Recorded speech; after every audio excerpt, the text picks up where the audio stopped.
Yep. Yep. Let's go. Let's go. Yeah. Well, hey, welcome back to another episode of Road Noise. Thanks for hanging out with us, and we are ready to wrap up 2024. It is right around the corner. And before we jump into today's conversation, I just want to invite those that are listening. We've got something kind of special going on at Just Kidding, Goliath Spear, the Public Prospectors, Mom and Dad's Ministry. They've got a unique opportunity on their plate between now and the end of the year. Your donations to your tax deductible donations will be matched dollar for dollar. There's a giving match of $3,000 that is on the table between now and the end of the year through a friend of the ministry.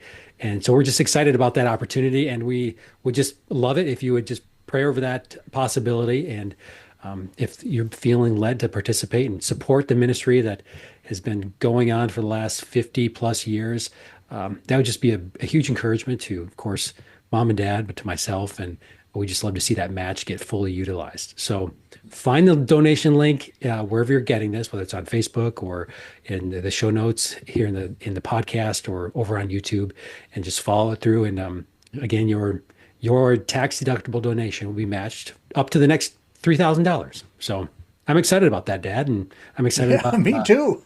the kind of ministry that that's going to enable you to do in this coming year. So Yes, I mean, really, what you're looking at if we get the whole match, that puts $6,000 in the account to start the new year. And my oh my, what a blessing that would be. yeah, Anyway, absolutely. so hey, let's put some miles on. Kind of pick up where we left off last week. Last week we talked about where I had been sleeping a few places, and one of those nice places was at the Riverside Convention Center in California. And I mentioned last week that there was a whole story about getting there. And so, hey, while we're still in that area, I thought, okay, let's go ahead this week and go ahead and share that story, even though it's not one of my more pleasant trips. Like I said last week, done a lot of conferences all across the country, various times and places. But December and January for the ministry have always traditionally been our slowest months. And so come February, it's really kind of important that we fill the calendar and do as many meetings as possible to make up for those two slow months. I guess maybe that's why this matching thing at this time of the year really looks appealing, because here we are in December, and near as I can tell, January is going to be following. Anyway, so come February, yeah, that's traditionally been a good time to get me, and that's the case. It was this many years ago, whenever it was that I was going to California. The conference was going on in February. They had asked if I could come and teach four different workshops between Friday and Saturday at this conference. And so, like I said, just having come through December and January, yes, put me down. I will be there. So on a Thursday morning, I fly out of Grand Rapids, Michigan, and I'm headed to California to do the conference, but it had been on the calendar for a while. And so I had scheduled meetings at churches and Christian schools following that conference, and I'm going to be there for the entire rest of the week. So I'm going to arrive there on Thursday afternoon and be there Friday for the conference, Saturday, and then Sunday through the following Sunday, and then flying back to Michigan then the next Monday. So that's kind of the bird's eye view of what's going to be going on. So going to be speaking in a lot of churches and schools after the conference.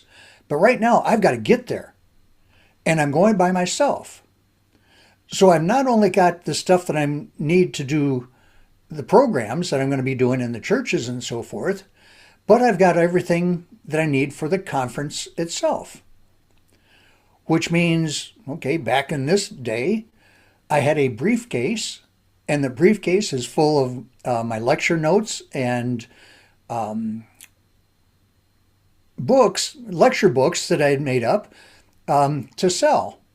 Because remember, as I shared last week, I've got to pay, first of all, my expenses getting there. I've got to pay for my meals while I'm there. I've got to pay registration. Oh, and in order to have a booth, a table set up, I have to pay for that. So I've got a lot of expenses involved in just being there. So in order to cover these expenses, I've got to sell stuff and I've got to do meetings while I'm there just to cover the expenses of getting out there and back. So I am loaded with lots of stuff. Now, it's been a while since I've been on an airplane, but I understand that things have changed quite a bit since the last time I was on a plane, in the fact that right now you can't take as much luggage as you used to be able to. And so back in this day, you were entitled to take two pieces of luggage that would be checked and go underneath. And so my two checked pieces are the maximum size and the maximum weight because I've got to get puppets and magic stuff and everything out there, to sell. And then my carry-on stuff, that's going to be the stuff that, well, part of it's going to be part of the stuff that I need to do the meetings with. I found that the basket that I use for doing the magic shows, I can take as a carry-on. And as soon as you walk in the door with this thing, they're like, "What is that? Can we check that for you?" And you say, "Yes." And they put it right up front. And it really doesn't count then as any of your rest of your carry-on baggage. So I kind of get an extra one free by doing that. Well, anyway, so my carry-on baggage is going to have my clothes and personal items in. I've got my camera with me, and so I've got it on a strap around my shoulders and everything. And anyway, so can I just say I was loaded with all kinds of stuff. But that's what I'm going to need for this basically 1 week trip. So I leave Grand Rapids. Remember, this is in February, long time before cell phones came out. And my first stop is Chicago. Well, between Grand Rapids and Chicago, it's a short flight. But when we got on the ground in Chicago, they canceled all incoming and outgoing flights. The weather was bad. The snow was blowing and the wind was kicking up, and so they had canceled all flights at O'Hare Airport. I mean, I'll just say this, it's got to be bad before they cancel flights there, and they do on a fairly regular basis. But wouldn't you know it, this is one of those days. This is Thursday morning. All was supposed to do is get to Chicago, jump on another plane, and all my stuff is going to be headed to California, and I'll be in California Thursday afternoon. Piece of cake. Not a problem. I'm going to be there in plenty of time for the conference, and now wait a minute. Now I'm stranded in Chicago. We have no idea when the next plane is going to come in or the next plane is going to be taken off. So I get to a payphone and I call the people in California that's heading up the conference, and I say, "Hey, here's the situation. I'm in Chicago. I made it this far, but the plan is I'll still be there for the conference, but I don't know when I'm going to be getting to California. And so just want to give you a heads up." I also called the gentleman that was to pick me up at the airport in Los Angeles and said, "Hey, I don't know what time I'm going to be there now. It's not going to be at the original scheduled time, but as soon as I find out or when I get there, I'll give you a call." He says, "Why don't you just wait till you're here on the ground and give me a call?" He says, "I'm about an hour away from the airport, but when you give me a call, by the time you get all your baggage and everything," he says, I'll be on my way and I'll pick you up there." Well, anyway, so that's the plan. Little did I know how long we were going to be on the ground there in Chicago. Because the next plane that, by the time they got the runway cleared and weather had cleared out enough that planes could come in and take off, it's now midnight in Chicago. So, midnight in Chicago, I'm finally getting on a plane headed to Los Angeles, which is, let's just round it off and say it's about a 3 hour flight. And so I'm getting in there in the wee hours of the morning. The flight was fine, but now I'm on the ground in California, and it's wee hours of the morning there, and it's really late in Michigan. And I need to get from the airport in Los Angeles to my friend's house. He's going to pick me up, and he's about an hour away. And so, what am I supposed to do but call him, like he said, let me know when you get here. So I called, woke him up, and he's like, Sheldon, do you realize what time it is? I said, yeah, I do. I says, I just landed and thought I'd give you a quick call. I still got to pick my baggage up and so forth. And he says, well, Sheldon, I'm an hour away. He says, I'll tell you what, why don't you just catch a bus and bring the bus out our direction, is suburb there. And he says, there's a bus stop not too far from my house. So he says, just catch the bus, and then when you get there, I'll just pick you up there, and that'll save me driving all the way into town, into Los Angeles. Well, okay. I mean, I get it. It's late at night, and all right. So I get all my stuff, and I ask someone there at the airport, where do I catch the city bus? I need to make my way out to this particular part of town. And they said, the bus comes right here to the airport, and it shows up, different buses, and you'll want bus number such and such. That'll take you out that way. Okay. So now I've got the directions, but I've got all my stuff. And so it's like, okay, I got to get all my stuff outside to where the bus stops at, but I can't do all that in one trip. And so it took me 2 trips. Yes, that means that at one point, some of the stuff was left unattended. Some stuff was left inside as I took the first load out, and then as I take things out and set it on the curb, now that's unattended as I go back in to get the rest of my stuff. And can I just say that unattended things quite often have a tendency to disappear? But not tonight, not this morning. There really wasn't that many people around, and nobody bothered anything.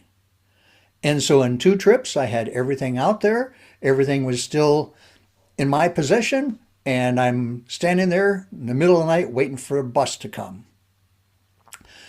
Well, it didn't take too terribly long. The bus was on schedule, and the bus number that I was looking for was told to get on, pulls up, and so I asked the driver, is this the bus that will take me anyway to my next stop, next destination? He says yes. And he was very patient, as it took me 3 trips now to get everything onto the bus. I got to go through this narrow bus door.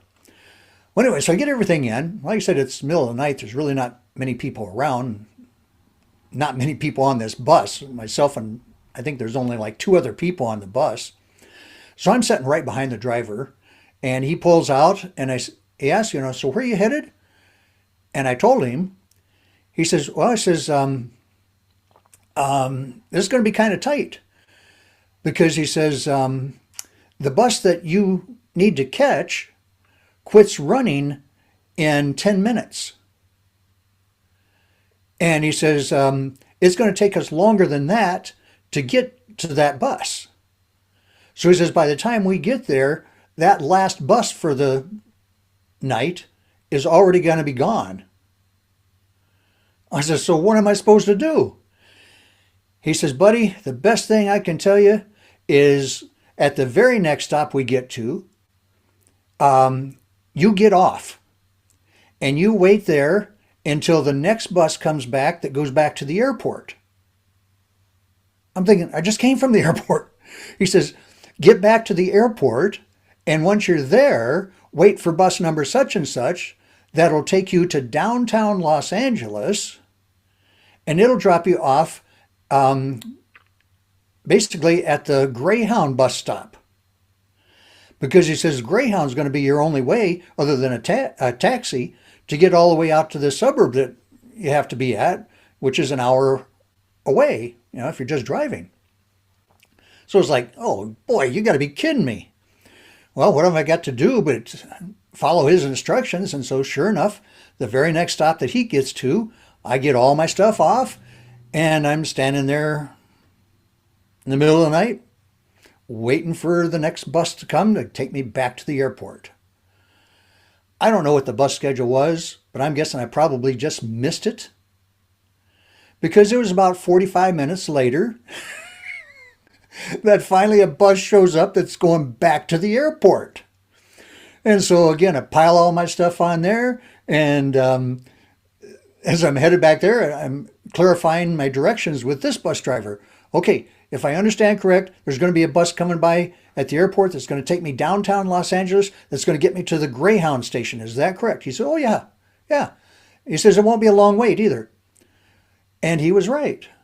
I get back to the airport, unload all my stuff, and it's not too long, 15, 20 minutes or so. Here comes bus number so-and-so headed to downtown Los Angeles.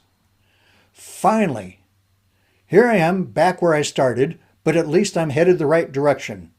I'm headed to where I can catch a bus that'll take me all the way out to this suburb. Load everything on that bus, confirm with the driver. He says, well, yeah, he says, you'll want to get off when I get to my last stop, which is downtown Los Angeles. But he says, where I stop, he says, that's still going to be about 2 blocks to the Greyhound station. He says, this bus doesn't actually take you to the Greyhound station, but it's the closest I can get you, which is about 2 blocks away. The thought's going through my mind, 2 blocks. How in the world am I going to get all this stuff to the Greyhound station? I mean, it's taken me 2 or 3 trips to get everything as far as I have, and I can't leave things 2 blocks away unattended and take the first load to the Greyhound station and go back and get another load. So now I'm trying to figure out, how in the world am I going to transport this much stuff, heavy stuff, that far? Well, I did come up with a bit of a plan. My carry-on was the only piece of luggage that I had that had wheels on it. So I'm thinking, okay, if I can balance some stuff on that and then drag it, and then that leaves my 2 hands free to carry. No, wait a minute. How am I supposed to drag something with one hand and still have 2 hands free to carry the other? All right, so that's not going to work. All right, there's got to be another way. I got to come up with another plan. All right, I know what I'll do. I'll take my belt off and I'll hook my belt onto the handle of the carry-on, and I can put, fasten my belt, making a loop, and I can put my arm through that loop. That leaves my 2 hands free. I've got my camera over my shoulder and my briefcase. I'll just balance that. Okay, I tried that. That did not work. At least not the briefcase balancing any place. And so my briefcase is underneath my arms. So I got to keep one arm tight to hold the briefcase, pick up a suitcase with one hand, pick up the other suitcase with the other hand. Meanwhile, I got a loop with my belt tied onto the one that I'm going to drag. Okay, but at least I've got everything moving and we're headed the right direction. Can I tell you what is on the streets in the wee hours of the morning in downtown Los Angeles? I was approached to buy anything that is not for sale in any stores. I mean, there's prostitutes, there's drug addicts, there's everybody looking to make money in that 2 block time. And all I want to do is just get to the Greyhound station. And so I'm being approached by all these people that, be perfectly honest, I don't want to be friends with. Not this time of night. I just need to get to the bus station. And so I'm trying to ward people off. And I had one guy grab my briefcase saying, "Here, I'll carry this for you." And I set everything down and I grabbed that briefcase out of his hands and I yanked it back and I says, "No, you won't. I will do it myself." he he didn't argue with me. He kind of gave me a dirty look, but and I don't know if he was just trying to help or if he was going to steal the briefcase. But in either case, I didn't know who to trust, and I'm going to get everything there by myself one way or another. So I load everything back up and continue my journey. When I get to the Greyhound station, I found out that the Greyhound station is really the home for the homeless. Here's all these homeless people inside the Greyhound station just trying to stay warm and get through the rest of the night. And so here's homeless people everywhere, and there's signs up all over the place that you're not allowed to stay in the bus station without a ticket for so many minutes. And if you're there longer than that, they're going to haul you out of there. And so the residents in the bus station is changing constantly. Homeless people coming in, they're there for their limited amount of time. They know they have to leave, but as they leave, other people are coming in so they can get their limited amount of time before they have to leave. But me, I got a ticket. I go to the counter and I get a ticket. So if you have a ticket, then you can stay until your bus comes. So I've got a ticket, so I can stay there, but where? So I haul all my stuff over to a wall, found a vacant spot next to the wall where I could park my stuff and sit on the floor and just wait here until the bus finally comes to take me all the way out. It's supposed to be an hour away. Not in a Greyhound bus. Not in the wee hours of the morning. It's almost a 2-hour trip, because the bus stops here and then it stops there and it stops someplace else and so forth. Meanwhile, I called my friend and told him, I says, "Hey, I'm at the Greyhound station, and when the bus comes, I'll take it." And he says, "Oh," he says, "that won't be too bad," because he says the regular bus stop isn't too far from the Greyhound station. So he says, "That's really relatively close to my house. So just let me know when you get there and I'll come pick you up." Okay. So, like I said, it's almost a 2-hour trip now to make what should have been a 1-hour trip. I get to the Greyhound station there and I call him. By now, it's going on 6 o'clock in the morning. And registration at the conference starts at 8 o'clock. I've been up all night long. But fortunately, the Greyhound station is not far from my friend's house. And so he comes and picks me up and he says, "Well, Sheldon," he says, "let me run back to our house." He says, "Why don't you get a little bit of sleep?" He says, "I'll just plan on going in to work a little late and I'll drop you off at the convention center on my way to work." Okay, all right. At least we got a plan. At least we're together. I got all my stuff. Everything's safe. It's not the plan that we had originally, but this will work. So we get to his house. I immediately lay down on the bed and I'm sound asleep. He wakes me up at 9 o'clock. I'm thinking, 9 o'clock? You've got to be kidding me. Registration starts at 8 o'clock. I got to get everything set up. I got to find out which room I'm teaching in. I'm doing 4 classes. I've never been here before. I don't know where I'm going. And I got to get my room set up to do lectures in, but I don't know what the schedule is for the lectures. Okay, but I guess it is what it is. Let's get out of here. Okay, so, well, you haven't had anything to eat, have you? No, I haven't. So we grab a bite to eat on the way to the, where are we going? Riverside Convention Center. So I get there. Okay, I get there now. It's after 10 o'clock.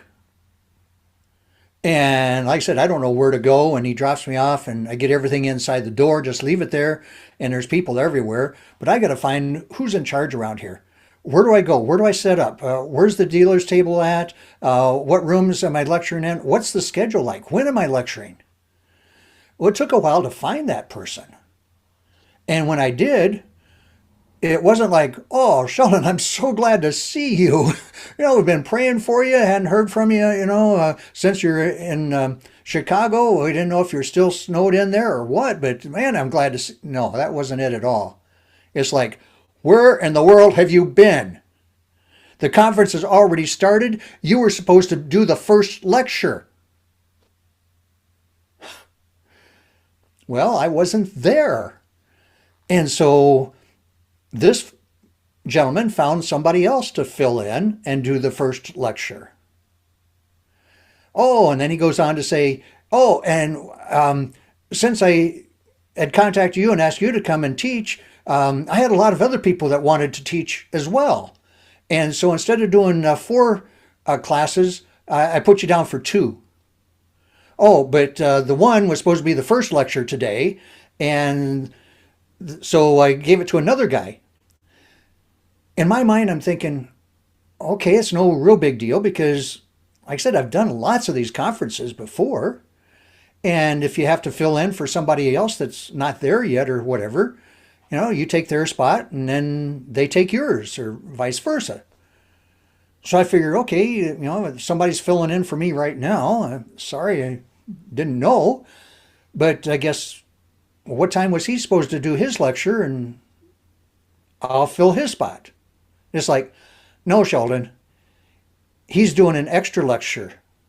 He still has his regular spot, but he's doing a replacement one for you.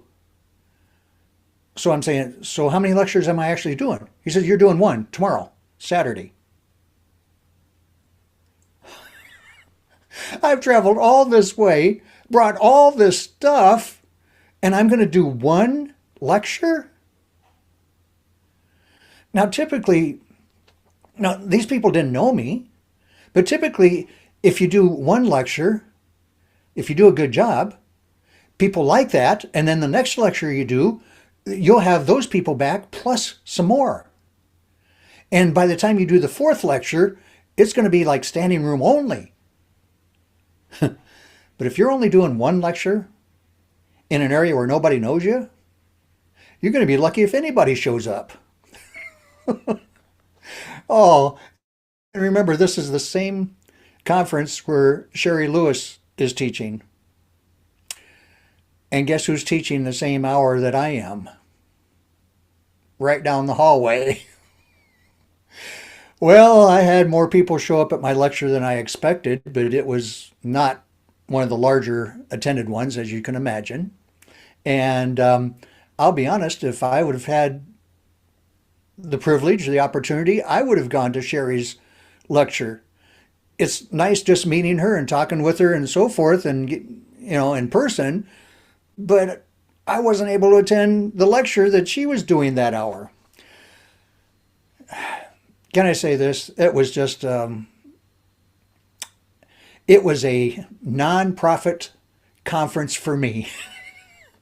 I went in the hole big time on that deal.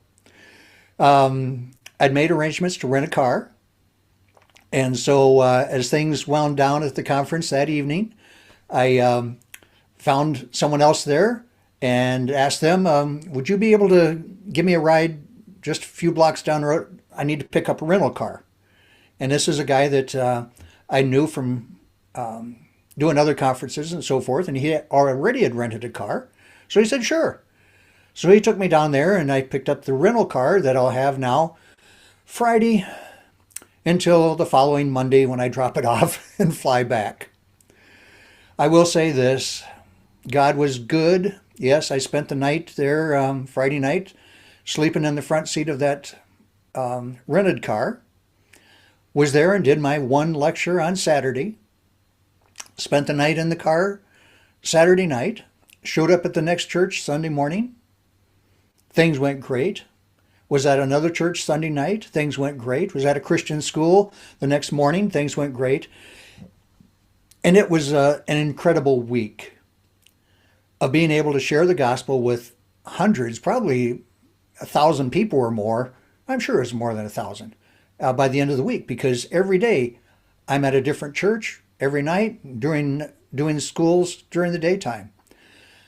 And by doing all that, God was good and provided enough income from doing those meetings to cover my flight out there, the cost of the rental car, my meals, and so forth. I can't say that I came home rich, but at least I always figured at these conferences, if I break even, it's been a good conference. Okay, so a conference that I have to fly to, you better do a week of meetings afterwards and then maybe break even. So God was good and everything got covered. I didn't get anything stolen. Oh, I forgot to mention that in our ride from my friend's house to the Riverside Convention Center, we had the radio on and heard that a policeman had been shot and killed just a couple of blocks away from that first bus stop that I was dropped off at. I'm thinking, wow, things were going on out there so close to me that I had no clue. But praise the Lord for his protection and his guardian angels that were with me that night. It's a night I'll never forget. Los Angeles. Yeah. What an adventure. Yeah, what an adventure. I can just imagine you just, lugging that those suitcases in all up and down the street from one bus to the next. You Yeah. know, in some other cultures, I should have been able to balance some of that stuff on my head, right? Right. Yep. Some practice there, I guess. Yeah. Oh Oh, boy. well. Live to tell about it. Yeah, live to tell about it. And to your point, it's God's provision and God and guardian angels over you for those, you know, well, for that whole trip and since then. So we're thankful for that. If I had to attach a Bible verse to that, it would certainly be Psalm 23, verse 4. Though I walk through the valley of the shadow of death, I will fear. Well, I can't say I would fear no evil because I was a bit nervous that night. But nevertheless, God was with me. Yeah. Yeah, absolutely. I'm glad to hear that. Yeah. Well, speaking of buses, I don't know if you ever heard the story. Apparently, there was a bus driver pulled up to his bus stop, and the bus was crowded. And when he got to the bus stop, there was two ladies waiting to get on, and so they jump on the bus, but there was only one seat left available, and it was about halfway down the length of the bus, and those two ladies are rushing to get to that seat, and now they're fighting over who gets to sit there and causing quite a commotion from the way I understand the story. And so the bus driver, he just yelled to the back of the bus saying, that seat is reserved for the ugly one. And apparently both ladies stood for the rest of the trip. Problem solved. Problem solved. Yeah. By the way, do you know what you call a busload of musicians? I don't know. That would be a bandwagon. Oh, well. Maybe that's a good place to park it. Let's park it. Yeah. See you next week. Sounds good.